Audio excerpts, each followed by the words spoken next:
This is USVI News, your Virgin Islands connection. Hi, everyone. Thanks so much for joining us for USVI News. I'm Emily Matson. As we begin a new week, COVID-19 cases remained steady territory-wide. According to the latest numbers from the Virgin Islands Department of Health, there are currently 178 active COVID cases territory-wide, with 98 on St. Croix, 68 on St. Thomas, and 12 currently on St. John. Unfortunately, the Virgin Islands has recorded its 119th COVID-related death, the most recent, a 94-year-old woman on St. Croix. The health department says it's a grim reminder that COVID-19 continues to be a threat to the territory's health. Meantime, medical experts are paying close attention to a new subvariant of coronavirus. The BA 2.75 variant may be able to spread rapidly and get around immunity and previous infection, according to scientists. However, it's still unclear whether it can cause more serious disease than other Omicron variants.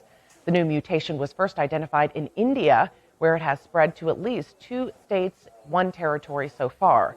The Omicron subvariant BA4 has been detected in the Virgin Islands, a subvariant that's also rising globally. The rate of increase is not as high as that of BA5 across the globe, which at last check is suspected to be in the Virgin Islands, but not yet confirmed. Temperatures continue to soar for millions of Americans, and as you know, in the Virgin Islands, hot is a way of life. But certain medications can make the heat even more dangerous. Here's more on the sun-related side effects of certain medications and how to protect yourself. The sun is almost always hot in the Caribbean, and mixing hot temperatures with some medications could cause major problems. Sometimes the reaction may take weeks to months for it to fade. Dr. Riza Conroy with the Ohio State University Wexner Medical Center says some medications that don't go well with the sun include some antibiotics, antidepressants, antihistamines, anti-inflammatories, and medications for blood pressure and diabetes. For diabetics, Conroy says bring a cooler when you're out, as the heat can degrade insulin and other medicines. Put the medication, especially insulin, in the cooler and keep it nice, cool, and dark.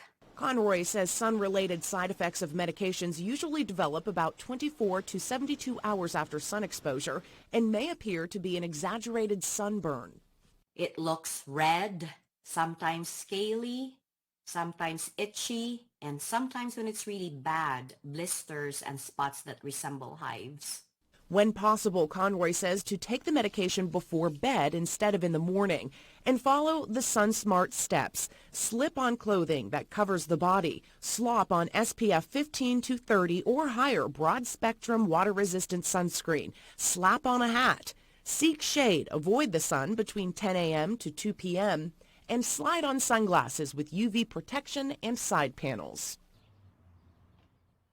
If the sun causes a reaction, Conroy says to talk to your doctor. They may have you stop taking your medication or lower the dose. Topical or oral treatments can also help. President Joe Biden is once again calling for more gun control laws, even as he celebrates the passage of the toughest new gun control measure passed in 30 years. Skylar Henry has more details now from the White House. The White House invited survivors and family members of mass shooting victims to join President Biden on the South Lawn as he celebrated the passage of a gun control bill. Because of your work, your advocacy, your courage, lives will be saved today and tomorrow because of this. Congress passed the bill in the wake of mass shootings in Buffalo and Uvalde. I spend half my days convincing kids that no one is coming for them and that they are safe knowing and that they are safe. But how do I say that knowing that the very weapons used in the attack are still freely available?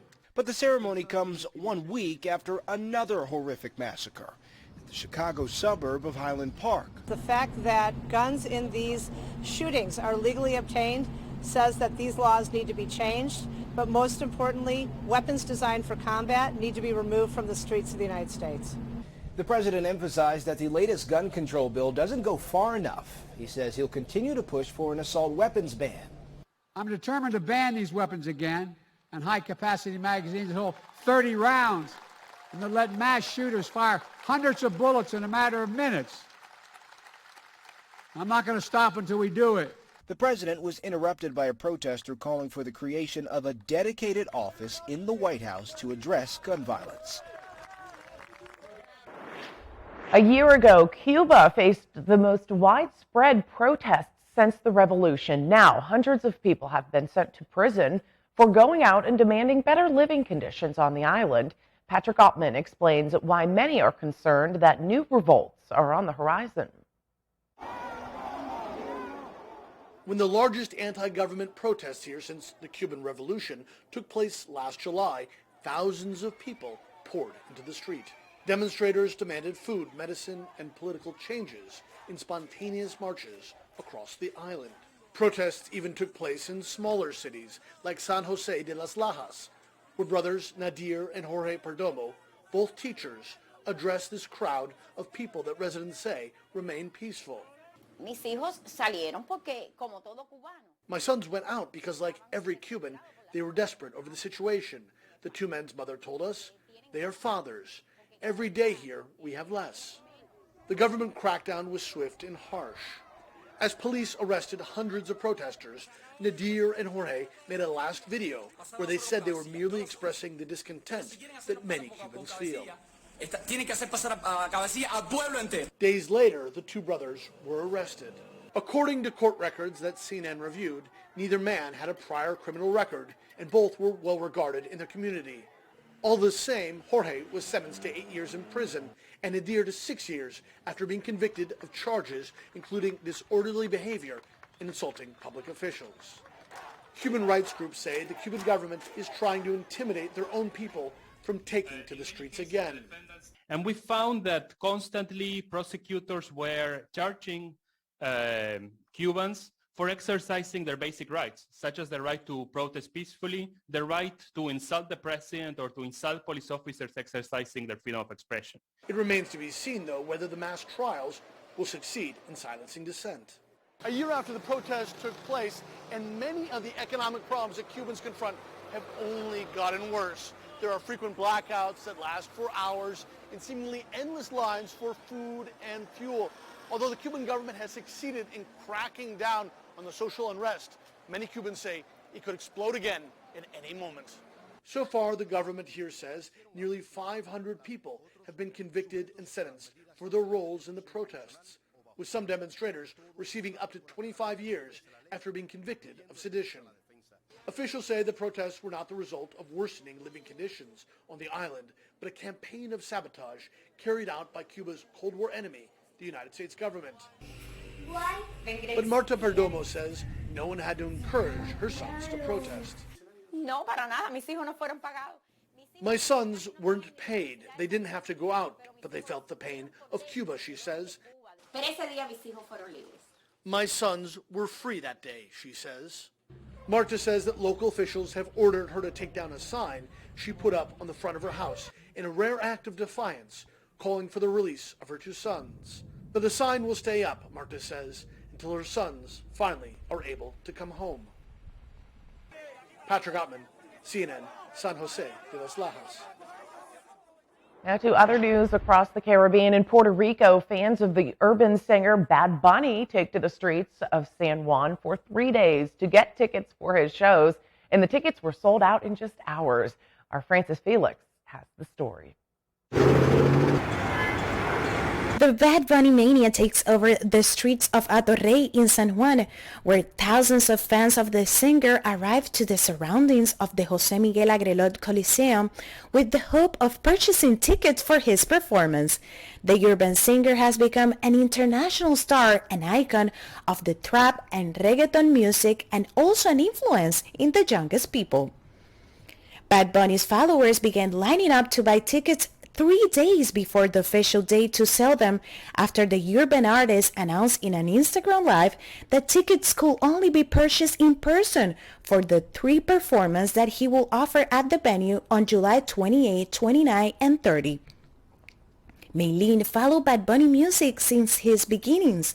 She traveled from her hometown Guayama to try to get tickets for the concert, no matter how long she will have to wait. I think I'm gonna right here from like 10 hours more, and I I pray I got buy tickets, but it's not sure. I pray for this. For Angelo, waiting in line has become a time to share and have fun with his friends. We're all here to get tickets for the Bad Bunny concert. Personally, I've been here since last night, 12 a.m., approximately around there. We were here the whole night. Now we have to be here another night until tomorrow. I'm just here with my friends. We're all chilling here. We got a cool spot set up. We're gonna get some pizzas. We're all hungry, but we're gonna be good. We're all taking turns sleeping and just having a good time. Line is pretty packed. We're not sure if more people can come to the line because it's already, the count is way too much for people. It might be sold out already, to be honest. After days of waiting, heat, and camping outside the Coliseum with coolers, chairs, and umbrellas, and singing songs of the most listened Latin artists, people achieved their goal and began to purchase general admission tickets for the performance. In an unprecedented event, the sale of tickets for the show did not take place at the box office of the venue, but inside the facility. 17,000 tickets were sold per performance for a total of 51,000 tickets.